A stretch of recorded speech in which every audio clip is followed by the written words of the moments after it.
expression suddenly turned strange. She wondered where on earth Charlie had booked a table for them tonight. She asked cautiously, "You're not tricking me, are you?" Charlie smiled. "Of course not. I made a reservation here a few days ago. If you don't believe me, we can go in and check." Claire shook her head. In their 3 years of marriage, Charlie had never lied to her, especially not on a day as important as this. "No, I believe you." Then she asked, "You didn't reserve a spot in the Sky Garden, did you? I thought some big shot booked the whole place tonight." Charlie quickly replied, "I booked a table right next to the Sky Garden. It's perfect because we can see inside. We might even get a peek at who it is that reserved it. What do you think?" Claire smiled and said, "I'm not as nosy as you are."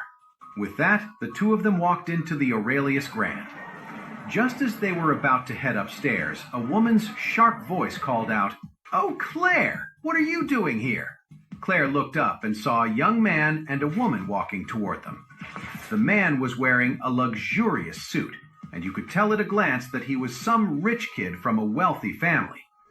The woman was decked out in designer brands with flawless makeup, but her expression was full of arrogance, and her dress was a bit tacky. Claire recognized the woman. It was Bella Kaufman, her roommate from college. Even though Bella and Claire shared a dorm room, they weren't in the same classes, and despite living together, their relationship had always been just okay. This was mostly because Bella acted all high and mighty and was incredibly jealous. She had always felt that Claire didn't deserve to be called the campus beauty, and that she should have been the real prom queen. But in reality, she couldn't hold a candle to Claire in terms of looks, build, or personality. However, the woman did have one advantage. She was especially good at getting men to fall for her. Rumor had it she dated a string of rich guys back then.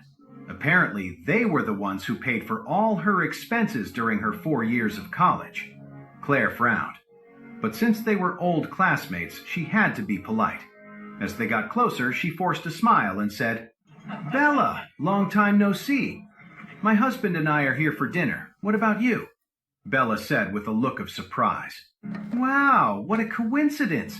My husband and I are here for dinner too." Then with fake curiosity she asked, "By the way, what kind of table did you book? A regular one or one of the private dining rooms? Premium or luxury?" Claire had no idea what Charlie had planned, so she could only answer honestly, "I'm not sure. My husband made the reservation." Just then, Bella finally seemed to notice Charlie. She covered her mouth with her hand as she smiled and said, "Oh, so this is your husband, Charlie, right?" He was so plain back in school. The insult hidden behind her words was impossible to miss. Claire looked embarrassed. Bella quickly acted apologetic. "Oh, sorry. I can be so blunt sometimes. You don't mind, do you?" Charlie frowned slightly. This woman was definitely trouble. Bella completely ignored the look on Claire's face. She proudly pulled the man next to her forward and said, "Let me introduce you to my husband, Victor Case." Then she boasted, "He's the eldest son of the Case family here in Oris Hill and the heir to their multi-million-dollar fortune." Claire just nodded politely. Charlie's expression darkened. He had brought his wife out to celebrate their wedding anniversary, and the last thing he expected was to run into someone so obnoxious. Bella went on, "By the way, my husband is a platinum member here. He has a lot of pull. I bet Charlie only got you a regular table, right? Why don't I have Victor get you an upgrade to a luxury one? What do you say?" Claire was about to say no, but Charlie just laughed and said, "I booked a great spot, so we're good." He was about to host a grand wedding ceremony for Claire in the Sky Garden. What was so special about being a platinum member? The entire Aurelius Grand belonged to his family. Taking his wife to a simple luxury suite, available to any platinum member, would be like admitting defeat. At this time, Bella said with some dissatisfaction, "Claire, look at this husband of yours. You don't know how to push him to be better. How do you even handle him?" As she spoke, she grabbed Victor's arm, rested her head on his shoulder, and said with a smile, "Charlie's behavior just isn't right for a classy place like this. Maybe he should ask my husband for a few pointers on high society etiquette. After all, Victor studied in England." Victor glanced at Charlie with contempt and smirked. "Honey, don't give me such an impossible task. Mr. Charlie is so set in his ways. Trying to teach him high society etiquette? I'm afraid that would be a waste of time." Bella Kaufman nodded, sighed, and said to Claire, "Honestly, if I were you, I'd divorce him. You're just wasting your life being married to a poor guy like Charlie. You deserve so much better." Bella said it all so bluntly, without any concern for Claire's feelings. Claire couldn't take it anymore. She said coldly, "Bella, what's that supposed to mean?" "You have no right to talk about my husband like that." Bella covered her mouth and smiled. "Oh, don't act so high and mighty. You looked down on me all through college. You thought you were so special, the campus queen, just because your family had a little money.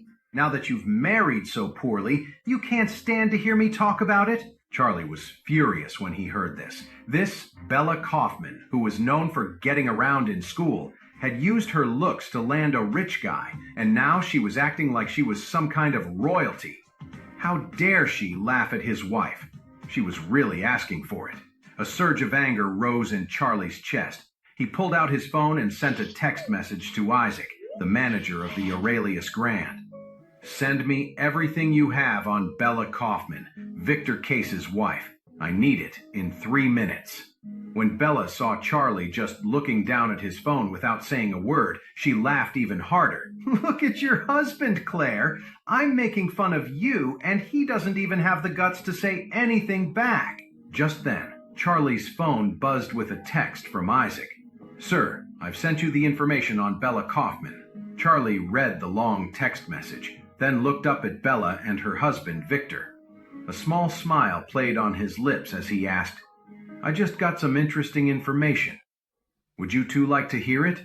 Bella frowned and asked, "What information?" Charlie said loudly, "Bella Kaufman, female, age 26, graduate of Oris Hill University. During your freshman year, records show you were with no less than 100 different men, and you were intimate with 8 of them, including Logan Weaver, Grayson Archer, and Sam Brown." Bella was stunned. Her face went pale as she blurted out, "What are you talking about? Be careful, I'll sue you for slander." Victor frowned, clearly shocked by what he was hearing. Charlie continued, "Oh, and this is interesting.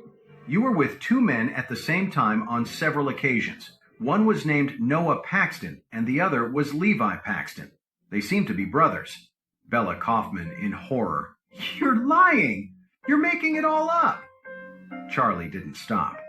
"Also, during your sophomore year, you were kept by the vice president of Sunrise Corporation for $30,000 a month.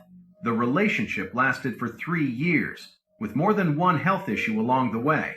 Your last visit to the Oris Hill Women's and Children's Hospital was particularly serious, and the doctor said it might affect your chances of having children in the future."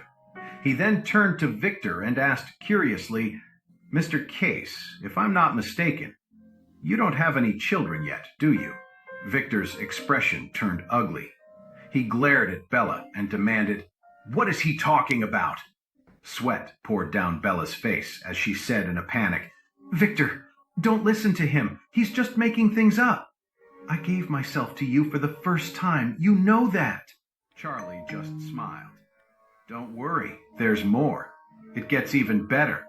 Bella frantically grabbed Victor's arm, trying to pull him away. "Stop talking! Honey, let's go! We're going to be late for dinner!" Victor stood his ground, his eyes fixed on Charlie. "What else?" Charlie smiled. "Listen closely. After graduating from college, Bella had extensive plastic surgery at a cosmetic clinic. A month later, she got a job at Case Industries and deliberately got to know you, Victor Case, by scratching your car. After he finished, Charlie looked up at Victor. "Am I right?" Victor was speechless. He knew those last parts were true. That meant all the other things were probably true too. Bella was pale, her whole body shaking in panic. She begged Charlie, "Charlie, I'm begging you, please stop talking, please." Charlie sneered. "Now you're begging me? Sorry, it's too late." Then he added, after knowing Victor Case for just 2 weeks, she used a business trip to San Francisco as an excuse to get restorative surgery at a Beverly Hills plastic surgery clinic. When she got back, she officially became Victor's girlfriend, and they were married within 6 months. Bella had slumped to the floor. She had no idea how Charlie knew all her secrets. He was airing all her dirty laundry right in front of her husband. Victor was so furious that he looked like steam was about to come out of his ears. He whirled around, glared at Bella, and screamed, "So you lied to me! That night wasn't your first time, was it?" Bella quickly denied it. "No, Victor, you were my first." Charlie smiled. "Don't worry. I can get the medical records from her surgery. You'll know the truth as soon as you look them up." Victor grabbed Bella by the collar. "Are you going to tell me the truth or not? Because after I check those records, I'm throwing you out. Your father, your mother, your brother, all of them are getting kicked out of my villa. And your brother can forget about his job at Case Industries. I'll leave your whole family on the street." Bella finally broke down, crying and kneeling on the floor, begging for mercy. "Honey, please don't be angry. I was wrong. Those were all mistakes I made when I was young and foolish. I changed my ways for you. I'm a different person now." Just then, Charlie added, "Don't believe her. Even after she married you, she had one last fling with the man who was taking care of her. And he has proof. If you want, I can get the video and send it to you."